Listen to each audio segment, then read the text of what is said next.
Hello hi welcome to Kokila's kitchen. இன்றைக்கி நம்ம கிச்சனில் சூப்பராக ஒரு கர்நாடகா ஸ்டைல் பருப்பு ரசம் தான் பார்க்க போகிறோம். அவங்க இதை திளிச்சாருன்னு சொல்கிறாங்க, நம்ம பருப்பு ரசம்னு சொல்லுவோம். வாங்க எப்படி செய்கிறதுன்னு பார்க்கலாம். நான் சின்ன டம்ளரால் 1 டம்ளர் அளவு துவரம்பருப்பு எடுத்து ஊற வச்சுருக்கேன். இது இப்போ குக்கரில் போட்டு 3லேருந்து 4 விசில் விட்டு குழைய வச்சு எடுத்துக்கலாம். இப்போது ரசத்துக்கு ஒரு மசாலா பவுடர் தான் ரெடி பண்ண போகிறோம். இப்போ ஃபஸ்ட்டு அடுப்பில் வானல் வச்சுக்கலாம். கொஞ்சமாக 1 ஸ்பூன் அளவு எண்ணெய் சேர்த்துக்கலாம். இப்போ ஃபஸ்ட்டு நம்ம வெந்தயம் தான் சேர்க்க போகிறோம். 1/4 ஸ்பூன் அளவு வெந்தயம். அதுக்கடுத்து ஒரு 1/2 ஸ்பூன் அளவு,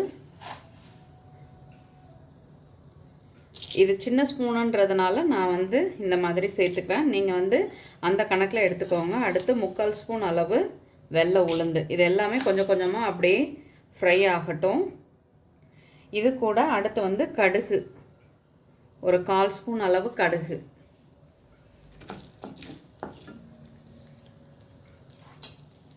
இப்போ இது எல்லாமே கொஞ்சம் நல்லா பொரிய ஆரம்பிக்கட்டும். அதுக்கடுத்து நம்ம தனியா தான் ஆட் பண்ண போகிறோம்.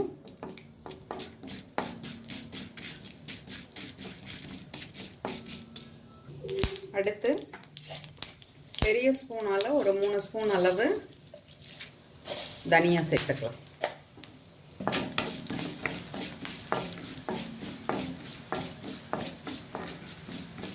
இது எல்லாத்தையுமே சிம்லே வச்சு வறுத்துக்கோங்க.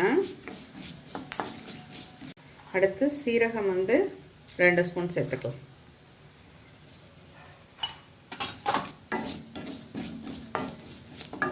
காஞ்ச மிளகாய், காஷ்மீரி சில்லி இருந்தால் சேர்த்துக்கோங்க. இப்போ நான் என்கிட்ட இந்த மிளகாய் தான் இருந்தது. இதில் கலர் வரும், ஆனால் காரம் இருக்காது. நான் இந்த மிளகாவை சேர்த்துக்கிட்டேன்.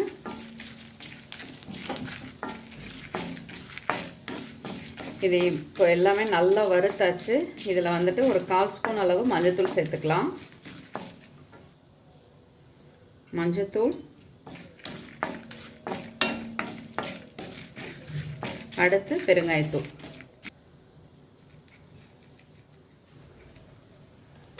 அரை ஸ்பூன் அளவு நான் பெருங்காயத்தூள் சேர்த்துருக்கேன். இப்போ இது எல்லாத்தையுமே நம்ம ஃபேனில் ஆற வச்சு நல்லா பவுடர் பண்ணி எடுத்துகிட்டு வந்துக்கலாம். இப்போ இது எல்லாத்தையுமே நான் பிளேட்டில் எடுத்துட்டேன். ஃபேனில் ஆற வச்சு எடுத்துகிட்டு வரேன். இப்போது அடுப்பில் வானல் வச்சாச்சு. நம்ம ரசத்தை தாளிச்சிடலாம். இப்போது இதை பவுடர் பண்ணி எடுத்து வந்துடலாம். இப்போது இதை நல்லா நைஸாக அரைச்சாச்சு. இப்போது நான் 1 ஸ்பூன் அளவு நெய் சேர்த்துக்கிறேன். நெய் சூடானதும் கொஞ்சமாக சீரகம் சேர்த்துக்கலாம். 1/4 ஸ்பூன் சீரகம். இது நல்லா பொரிஞ்சதும் பச்சை மிளகாய், அடுத்து பொடியாக கட் பண்ணி வச்சுருக்க தக்காளி. தக்காளி நல்லா பழமான தக்காளியாக எடுத்துக்கோங்க, அப்போ தான் நல்லாயிருக்கும்.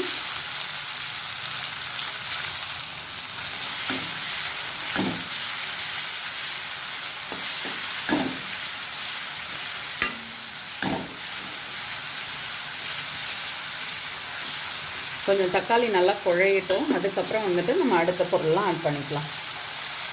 இப்போ கொஞ்சமாக மல்லித்தழை ஆட் பண்ணிக்கலாம்.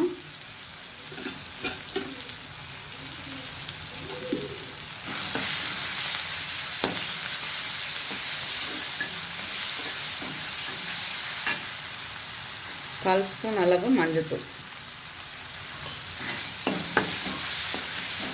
ரசத்துக்கு தேவையான அளவு உப்பு சேர்த்துக்கலாம்.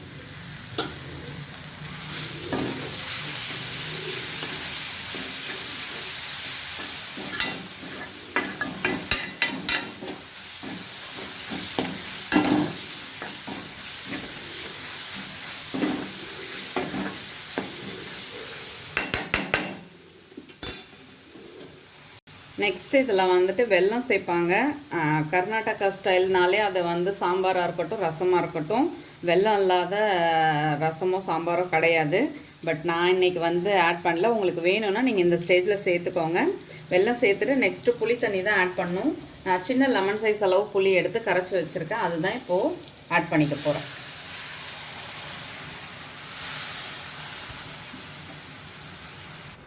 புளி தண்ணியோட பச்சை வாசனை எல்லாம் போனதுக்கப்புறம் நம்ம அரைச்சி வச்சுருக்க மசாலா பவுடர்லேருந்து ஒரு 2 ஸ்பூன் சேர்த்துக்கலாம். அதுவும் இதோட சேர்ந்து நல்லா கொதிக்கட்டும்.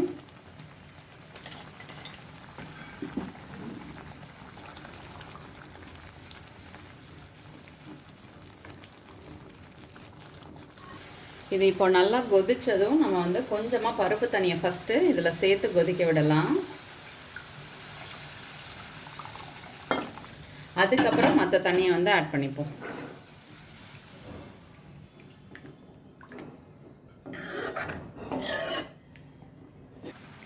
பருப்போடு சேர்த்து இப்போ நல்லா கொதிச்சிடுச்சு. நம்ம வந்து பருப்பை வந்து ரொம்ப தண்ணியாக கரைச்சி வச்சுருக்கோம் இல்லையா, வேக வச்சு எடுத்துருக்கோம் இல்லையா, அந்த தண்ணி மட்டும் இதில் சேர்த்துக்கலாம். நமக்கு எவ்வளோ தண்ணி தேவையோ இதில் வந்து இன்னும் நம்ம ஆட் பண்ணிக்கலாம். நெக்ஸ்ட்டு கொஞ்சமாக தேங்காய் பால் தான் ஆட் பண்ண போகிறோம். நான் அதுக்காக மிக்ஸி ஜாரில் தேங்காய் எடுத்துருக்கேன். இதை வந்து அரைச்சி இப்போ பாலாக எடுத்துகிட்டு வரேன். இப்போ பருப்பு தண்ணி சேர்த்து நல்லா கொதிக்குது. இந்த ஸ்டேஜில் நம்ம வந்து தேங்காய் பால் ஆட் பண்ணிக்கலாம். இது நல்லா கொதி வரும் பொழுது பால் ஊற்றினதுக்கப்புறம் தேங்காய் பால் ஊற்றினதுக்கப்புறம் மல்லித்தழை சேர்த்துக்கலாம். இது இப்போ வந்து ரெடி ஆகிடுச்சு. இப்போ இதுக்கு மேலே நம்ம தாளிப்பு தான் போட போகிறோம். இப்போது தாளிப்பு கரண்டி வச்சாச்சு. நம்ம கரண்டி சூடானதும் 1 ஸ்பூன் அளவு நெய் தான் ஆட் பண்ண போகிறோம். இப்போது கொஞ்சமாக நெய் சேர்த்துக்கலாம். நெய் சூடானதும் 1/4 ஸ்பூன் கடுகு, சீரகம், கருவேப்பிலை இருந்தால் ஆட் பண்ணிக்கோங்க. என்கிட்ட கருவேப்பிலை தீர்ந்துடுச்சு, அதனால் நான் வந்து கருவேப்பிலை ஆட் பண்ணல. நெக்ஸ்ட்டு கொஞ்சமாக பெருங்காயம் சேர்த்துக்கலாம்.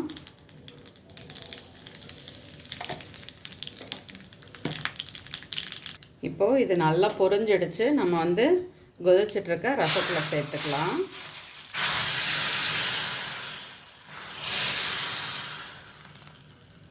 அவ்வளோதான், சூப்பராக நம்மளோட கர்நாடகா ஸ்டைல் பருப்பு ரசம் ரெடி ஆயிடுச்சு.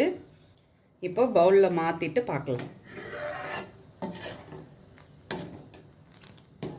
சுட சுட சூப்பராக நம்மளோட கர்நாடகா ஸ்டைல் பருப்பு ரசம் ரெடி ஆகிடுச்சு. நீங்களும் வீட்டில் ட்ரை பண்ணி பாருங்கள், கண்டிப்பாக உங்களுக்கு பிடிக்கும். பிடிச்சதுன்னா கட்டாயமாக ஃப்ரெண்ட்ஸ் அண்ட் ஃபேமிலிக்கு ஷேர் பண்ணுங்கள். ஷேர் பண்ணுறதோடு மட்டும் இல்லாமல் வீடியோ பிடிச்சா லைக் பண்ணுங்கள். செஞ்சு பார்த்துட்டு உங்கள் கமெண்ட் சொல்லுங்கள். தேங்க்யூ.